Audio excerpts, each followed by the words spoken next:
जिंदगी में अगर जज्बा हो और आपकी वाणी आपका साथ दे तो कुछ भी असंभव नहीं है। जी हाँ, ये बिल्कुल सत्य है क्योंकि इस महीने में हम बात करने जा रहे हैं और इस वीडियो में भी हम बात करने जा रहे हैं सितंबर के महीने की मासिक राशिफल की मंथली प्रेडिक्शन। और इस महीने में खास जो बुध है, वाणी को जो बहुत अच्छा रखते हैं, कम्युनिकेशन स्किल बढ़ाते हैं, बुध स्वग्रही होंगे, बुध उच्च के हो जाएंगे। जो बुद्धि व्यापार के देवता है, वाणी के देवता है, प्लैनेट है, वो आप सभी के लिए बहुत लाभकारी रहने वाले हैं। कैसे, ये आप देखिएगा। इसके साथ साथ इस महीने में दो दो ग्रहण रहेंगे और इसके साथ मंगल भी अपना राशि परिवर्तन करेंगे। साथ ही साथ जैसा हमने कहा 15 तारीख को शुक्र और बुध भी अपना राशि परिवर्तन करेंगे और 17 सितंबर को सूर्य जो ऑरा स्ट्रॉन्ग करने वाले हैं, ग्रहों के राजा हैं, वो भी अपना राशि परिवर्तन करेंगे। वो सिंह से निकलकर कन्या में प्रवेश करेंगे और पुनः बुध आदित्य योग का निर्माण होगा।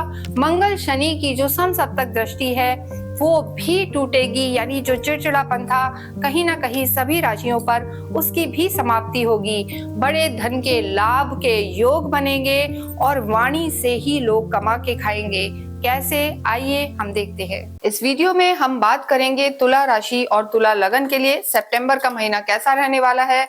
मंथली प्रेडिक्शन, मासिक राशिफल तुला राशि के लिए। देखिए, जब भी हम मंथली प्रेडिक्शन की बात करते हैं तो सबसे पहले चार्ट देखना भी इंपॉर्टेंट है। हालांकि इस महीने में बहुत सारे ग्रह परिवर्तन कर रहे हैं और बहुत सारी उथल पुथल होने वाली है, जैसा हमने पहले भी बताया है। देखिए, इस महीने में दो दो ग्रहण भी रहेंगे, 7 और 22 तारीख को, उनका भी आपके जीवन पर प्रभाव पड़ेगा।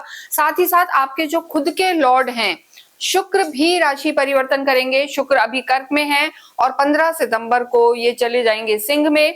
इसके साथ साथ बुध भी जो है प्रवेश करेंगे कन्या में और सूर्य की जो स्थिति है, सूर्य भी चेंज होंगे 17 तारीख को और सूर्य भी प्रवेश कर जाएंगे कन्या में। सूर्य अभी चल रहे हैं लगभग 1 महीने से सिंह में, खुद की राशि में, और हर महीने सूर्य का स्थान परिवर्तन होता है, राशि परिवर्तन करते हैं, जिसे हम सूर्य संक्रांति भी कहते हैं। तो 17 सितंबर को सूर्य भी अपना राशि परिवर्तन करेंगे और कन्या में प्रवेश कर जाएंगे।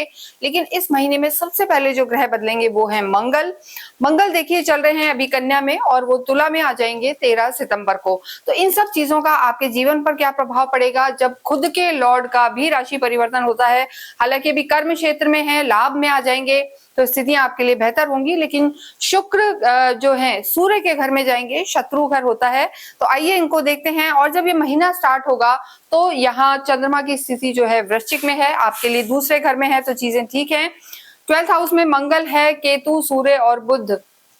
देखिए, बुध आदित्य योग तो यहाँ भी बना हुआ है और 17 के बाद भी वापस बुध आदित्य योग बनेगा, लेकिन अभी आपके लाभ में बना हुआ है और उसके बाद वो 12th हाउस में आपके बन जाएगा।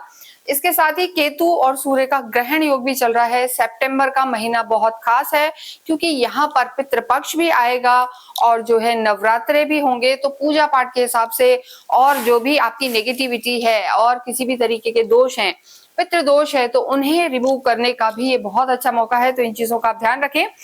शुक्र जैसा हमने बताया 10th हाउस में है, भाग्य में आपके गुरु है। शनि आपके 6th हाउस में है और राहु आपके 5th हाउस में है। किसी भी तरीके की साढ़े साती या ढैया आपके ऊपर नहीं चल रही है। अगर हम यहाँ पर देखें तो जो तुला राशि है हमारी 7th नंबर की राशि है। आपको पता होना चाहिए कि आपकी राशि तुला है। नहीं पता तो अपनी कुंडली खोलें और उसमें चंद्रमा की स्थिति देखें। जहां भी चंद्रमा प्लेस है वहां नंबर 7 लिखा है तो आपकी जो राशि है तुला है। और अगर आपकी कुंडली में 1st हाउस में 7 नंबर लिखा है तो आपकी जो लगन है वो तुला है। तो इस हिसाब से अगर देखा जाए तो 7 नंबर की राशि है, शुक्र आपके लॉर्ड हैं। यहाँ हम बात करेंगे सबसे पहले आपके स्वास्थ्य की। देखिए, स्वास्थ्य की जब भी हम बात करते हैं तो जो 1st हाउस होता है, इम्यूनिटी यहाँ से देखी जाती है, यानी आपका जो स्वास्थ्य है कैसा रहेगा। क्योंकि स्वास्थ्य के लिए मेंटल स्ट्रेंथ, फिजिकल स्ट्रेंथ, आपका मूड कैसा है, आपकी सोच कैसी है, सब कुछ निर्भर करता है। तो शुक्र की स्थिति अभी यहाँ पर बहुत अच्छी है। लेकिन देखिए, शनि जो है, मंगल और शनि एक दूसरे को देख रहे हैं। मंगल आपके 12th हाउस में, तो यहाँ पर आपको ध्यान रखना है, बॉडी में पेन्स रह सकते हैं पूरे ही महीने लगभग। हालांकि मंगल बदल जाएंगे, 13 सितंबर को आपकी खुद की राशि में आ जाएंगे और आप स्ट्रॉन्ग महसूस करेंगे। लेकिन 13 सितंबर तक यहाँ पर आपको ध्यान रखने की जरूरत है। और उसके बाद सूर्य जो है 17 को सूर्य और बुध भी आपके 12th हाउस में आ जाएंगे, तो थोड़ा सा फर्स्ट हाफ जो है उसमें बॉडी पेन्स वगैरह रह सकते हैं, बीपी डिस्टर्ब हो सकता है, लेकिन जो सेकंड हाफ है इसमें थोड़ा सा आईज से रिलेटेड कोई इन्फेक्शन हो सकता है, आंखों की कोई ना कोई हो सकता है इन्फेक्शन हो जाए, समस्या होए, आई साइड से रिलेटेड प्रॉब्लम हो सकती है। और यहाँ पर आपको खाने पीने का भी ध्यान रखना है, क्योंकि देखिए स्टमक बुध वहां आएंगे, स्किन से रिलेटेड प्रॉब्लम, इनडाइजेशन और किसी भी तरीके के हम कहेंगे एसिडिटी की प्रॉब्लम, ये सब यहाँ पर बढ़ सकती है। ये जो हम बताते हैं आपको ट्रांजिट के आधार पर बता रहे हैं, गोचर के आधार पर आपकी खुद की कुंडली में ग्रहों की स्थिति कैसी है इस पर भी बहुत कुछ निर्भर करेगा। लेकिन ओवरऑल यहाँ देखा जाए तो आपकी चीजें ठीक हैं, किसी भी तरीके की कोई परेशानी मेजर नजर नहीं आ रही है। और देखिए जब मंगल यहाँ से हट जाएंगे तो ये शनि और मंगल की जो दृष्टि है एक दूसरे पर, सातवीं पूरी दृष्टि, ये भी हट जाएगी, तो इससे जो है आपका जो मानसिक स्थिति है वो थोड़ी सी बेटर होगी। सेकंड हाफ में आप कॉन्फिडेंट फील करेंगे, कूल रहेंगे, और जो है बार बार अभी चिड़चिड़ापन बना हुआ था, नेगेटिविटी थी, वो सब समाप्त हो जाएगी। तो ये स्वास्थ्य है तुला राशि का सितंबर के महीने के लिए। और हम यहाँ देखते हैं नेक्स्ट आपकी लव लाइफ को। देखिए जब भी लव लाइफ की बात करते हैं तो 5th हाउस को देखा जाता है कालपुरुष की कुंडली से, पंचम को देखा जाता है, यहाँ राहु विराजमान है और सूर्य बुध केतु की दृष्टि है लगभग फर्स्ट हाफ में आपके। तो देखिए शुरू में जो है यहाँ पर एग्रेशन नजर आ रहा है, दोनों ही थोड़े से एग्रेसिव रहेंगे, किसी तीसरे व्यक्ति के कारण कहीं ना कहीं दिक्कत आ सकती है, आर्ग्यूमेंट्स हो सकता है। और जब सूर्य यहाँ से 17 तारीख को निकल जाएंगे, 12th हाउस में चले जाएंगे, तो दृष्टि भी हट जाएगी, तो वो स्थिति जो है आपके लिए बेहतर रहेगी। जो गुस्सा है, ईगो क्लैशेस हैं, नेगेटिविटी है, वो समाप्त हो जाएगी। तो लव लाइफ के लिए हम कहेंगे कि जो सितंबर का सेकंड हाफ है 15-16 के बाद का समय, वो आपके लिए थोड़ा तालमेल बिठाने वाला होगा, अंडरस्टैंडिंग बिठाने वाला होगा। और कहीं ना कहीं जो चीजें हैं, देखिए हालांकि गुरु की भी दृष्टि रहेगी, तो गुरु राहु का चांडाल योग भी है, आपको बहुत ज्यादा जरूरी है दोनों को ही, यानी आपको भी और आपके पार्टनर को भी, कि अंडरस्टैंडिंग बिठाएं, आर्ग्यूमेंट्स में ना जाएं, और जो ईगो क्लैशेस आ जाते हैं उन चीजों को बिल्कुल कंट्रोल करें। हालांकि जो सेकंड हाफ है वो आपकी लव लाइफ के लिए बेटर है, घूमने फिरने भी जाएंगे, टाइम भी स्पेंड करेंगे, तो वो चीजें यहाँ पर नजर आ रही है। और देखिए शुक्र की जो स्थिति है वो सुख भाव में आपके दृष्टि देंगे, तो चीजें तालमेल बैठेगा, लेकिन किसी एक ना एक को थोड़ी सी जल्दबाजी, चिड़चिड़ापन, वो यहाँ पर नजर आ रहा है, जो मंगल के परिवर्तन के बाद भी समाप्त हो जाएगा, यानी जो सेकेंड हाफ है वो आपके लिए बेटर रहेगा। नेक्स्ट हम बात करेंगे आपकी जो वैवाहिक जीवन है, आपकी मैरिड लाइफ है। देखिए मैरिड लाइफ के लिए अभी जो यहाँ के लॉर्ड हैं आपके मंगल हैं, और मंगल इस समय आपके 12th हाउस में चल रहे हैं, तो 12th हाउस में जब भी कोई केंद्र का स्वामी, त्रिकोण का स्वामी 12वें घर में चला जाता है, तो थोड़ा सा त्रिक भाव में होने के कारण थोड़ा सा वीक हो जाता है। और यहाँ पर मंगल का 12वें घर में होना मांगलिक योग भी बना रहा है, तो मांगलिक योग होने के कारण आप समझ सकते हैं कि शादीशुदा जिंदगी में थोड़ी सी खटपट, जल्दबाज, चिड़चिड़ापन, ये सब रहता है, या और कुछ नहीं होता तो जो आपके स्पाउस हैं कहीं आपको हो सकता है टाइम नहीं दे पाए, ये दिक्कत रहे, तो ये सब समस्याएं यहाँ पर रह सकती हैं। लेकिन 13 सितंबर के बाद जैसा हमने बताया कि मंगल 12वें घर से निकलकर आप ही की राशि में आ जाएंगे, तो देखिए तब भी मंगल की दृष्टि आपके 7th हाउस पर रहेगी, लेकिन तब मंगल अपने घर को देखेंगे, और कोई भी प्लैनेट अपने घर को नुकसान नहीं पहुंचाता। हालांकि फर्स्ट हाउस में आके भी मंगल मांगलिक योग तो बनाएंगे, मांगलिक दोष बनाएंगे, लेकिन मांगलिक दोष के साथ साथ वो अपने घर को देखेंगे तो बहुत ज्यादा नुकसान नहीं करेंगे। उसके बाद तालमेल बैठेगा। तो तुला राशि, तुला लगन के लिए हम यही कहेंगे कि जो आपकी पर्सनल लाइफ है वहां पर चीजें सेकंड हाफ के बाद ज्यादा बेटर होती हुई नजर आ रही हैं। देखिए जो शुक्र की स्थिति है वो ठीक है, लेकिन फिर भी शुक्र भी जब 15 तारीख को आपके लाभ भाव में आ जाएंगे, डिजायर हाउस में आएंगे, तो वो आपके सीधे दृष्टि देंगे लव लाइफ को भी, तो लव लाइफ को भी देंगे, भावनाओं को भी देखेंगे, कि तो आप थोड़े से कूल रहेंगे और जिंदगी में प्यार, रोमांस ये बढ़ता हुआ नजर आ रहा है, क्वालिटी टाइम भी स्पेंड करेंगे, तो वो समय आपके लिए ज्यादा अच्छा रहेगा। जिन लोगों का विवाह नहीं हुआ है उनके लिए हम जरूर कहेंगे, हालांकि गुरु देखिए दृष्टि दे रहे हैं सीधे आपकी लगन को, लेकिन शुक्र का घर है, दोनों एकदम शत्रु अपोजिट होते हैं, तो कहीं ना कहीं ऐसी स्थिति में गुरु का देखना आपको थोड़ा सा कूल रखेगा, धैर्य बढ़ाएगा। और गुरु तो यहाँ अतिचारी उदित अवस्था में अभी पूरे सितंबर रहेंगे, तो हो सकता है आपके लिए कोई अच्छा प्रपोजल आए, चीजें आपके लिए बेटर हो। लेकिन आपको अभी थोड़ा इंतजार करना है। किसी भी पर्सनल लाइफ में हम, चाहे प्यार हो, चाहे शादी हो या और भी कोई रिलेशनशिप हो, तो आपको जल्दबाजी में नहीं जाना है। इसके साथ ही हम देखेंगे यहाँ पर आपके कर्म क्षेत्र को। देखिए, जब भी कर्म की बात करते हैं तो 10th हाउस को देखा जाता है। यहाँ पर शुक्र मौजूद हैं, चंद्रमा आपके लॉर्ड होते हैं, तो थोड़ा सा मूडी तो आप लोग रहते हैं कि कभी मूड है तो करा, बहुत सारा काम कर लिया, और कभी नहीं है तो कितना भी इंपॉर्टेंट काम हो छोड़ देते हैं। लेकिन काफी बैलेंसिंग भी होते हैं, यानी पर्सनल प्रोफेशनल लाइफ में काफी बैलेंस रख के चलते हैं। तुला नाम से भी आप समझ सकते हैं। तो ऐसी स्थिति में चीजें आपके लिए इस महीने में ठीक रहने वाली हैं। स्पेशली वो लोग जो किसी भी तरीके से क्रिएटिव फील्ड से जुड़े हुए हैं, उनके लिए हम कहेंगे ये समय अच्छा है। आप मीडिया से रिलेटेड कोई काम कर रहे हैं, फोटोग्राफी है, एक्सपोर्ट इंपोर्ट का काम है, हैंडीक्राफ्ट्स वगैरह में आप हैं, तो ये महीना आपके लिए अच्छा रहने वाला है। क्योंकि आपके खुद के जो लॉर्ड हैं शुक्र, उनकी स्थिति पहले कर्म क्षेत्र में ही है और उसके बाद वो आपके लाभ भाव में चले जाएंगे, तो ये स्थिति भी आपके लिए बेहतर है। इस महीने में लग्जरी बढ़ती हुई नजर आ रही है, सुख सुविधाएं बढ़ती हुई, या आपके जो ऑफिशियल प्रमाइसेस है वहां पर भी कुछ ना कुछ रेनोवेशन या एड ऑन होंगी चीजें, चाहे टेक्नोलॉजी हो या किसी भी तरीके का बेटरमेंट। तो ओवरऑल ये महीना यहाँ पर अच्छा नजर आ रहा है। देखिए, शनि भी छठे घर में बैठे हुए, जब भी शनि छठे घर में होते हैं तो कहीं ना कहीं स्किल डेवलपमेंट, आपकी नॉलेज बढ़ाते हैं, टेक्नोलॉजी इंप्रूव करते हैं। तो ओवरऑल ये महीना देखा जाए तो आपके लिए बेहतर है। और अगर किसी भी तरीके से आप गवर्नमेंट से रिलेटेड कोई काम करना चाहते हैं तो सूर्य का लाभ भाव में बैठना, खुद के घर में होना, सरकारी महकमे से फायदा दिलवा सकता है। लेकिन 17 सितंबर से पहले तो आप ध्यान रखें इस चीज का कि अगर गवर्नमेंट से रिलेटेड कोई काम है या आपका लाइसेंसिंग का कोई काम है तो उसे आप 17 सितंबर से पहले करने की कोशिश करें, वो आपके लिए बेहतर रहेगा। उसके बाद सूर्य और बुध दोनों ही चले जाएंगे 12th हाउस में। हालांकि बुध अपने घर में जाएंगे, स्वग्रही हो जाएंगे और उच्च के होकर चलेंगे, तो लेकिन यहाँ पर देखिए कम्युनिकेशन स्किल अच्छी होगी, वाणी आपकी अच्छी होगी, लेकिन खर्चे के भी योग बनेंगे।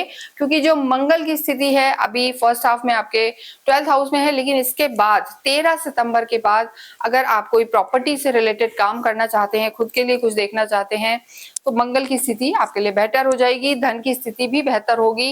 लेकिन देखिए खर्चे यहाँ पर पूरे ही महीने आपके होते हुए नजर आ रहे हैं। तो वर्क प्लेस यहाँ पर अच्छा है, जो लोग जॉब में हैं उनका भी तालमेल अपने कलीग से, अपने बॉसेस से इस महीने बना रहेगा, कोई परेशानी की बात नहीं है। विद्यार्थियों की हम बात करें, देखिए विद्यार्थियों के लिए जब बात करते हैं तो पंचम भाव ही देखा जाता है, राहु विराजमान है और आपके विद्या के स्वामी जरूर 6th हाउस में चले गए हैं, छठे घर में। त्रिकोण के स्वामी का 6th हाउस में आना बहुत ज्यादा अच्छा नहीं माना जाता है और राहु भी आपके पंचम में विराजमान है। देखिए हम ये कहेंगे जो पहला महीने का फर्स्ट हाफ है, यहाँ सूर्य की दृष्टि है, बुद्धि के देवता हैं, विवेक के देवता हैं, कहीं ना कहीं गवर्नमेंट से फायदा कराने वाले होते हैं। तो अगर आप किसी गवर्नमेंट एग्जाम की तैयारी कर रहे हैं या आप किसी कॉमर्स, बुद्ध की भी दृष्टि है, अगर आप कुछ बिजनेस से रिलेटेड पढ़ना चाहते हैं, एमबीए वगैरह करना चाहते हैं, तो आपका जो फर्स्ट हाफ है वो यहाँ पर अच्छा नजर आ रहा है। उसके बाद जब सूर्य आपके 12th हाउस में चले जाएंगे तो विद्यार्थियों का मन भटक सकता है, डिस्ट्रैक्शन यहाँ पर रह सकता है। राहु विराजमान है तो राहु का यहाँ होना आपकी कंपनी को भी थोड़ा सा गलत कर सकता है, डिस्ट्रैक्शन में ला सकता है और कहीं ना कहीं हम कहेंगे कि चीजें थोड़ी सी नेगेटिव कर सकता है। तो पेरेंट्स को, टीचर्स को, मेंटर्स को यहाँ पर ध्यान रखना है कि गलत कंपनी में ना जाएं, डिस्ट्रैक्शन में ना जाएं और फोकस्ड रहें। तो ये जो समय है आपका ठीक रहने वाला है। लेकिन फिर भी विद्यार्थियों के लिए फर्स्ट हाफ जो है वो बेटर रहेगा, उसके बाद थोड़ा सा चीजें वीक हो सकती हैं। नेक्स्ट हम बात करेंगे आपके भाग्य की और आपके अध्यात्म की। देखिए आध्यात्मिक, अब हम ये नहीं कहेंगे कि बहुत ज्यादा होते हैं, लेकिन इस समय जो स्थिति बनी हुई है आपके नवम भाव में, जो कहीं ना कहीं अध्यात्म का स्थान है, भाग्य का स्थान है, पुनर्जन्मों के जितने भी आपके शुभ कर्म हैं वो देने वाला स्थान है, पूर्वजों का आशीर्वाद।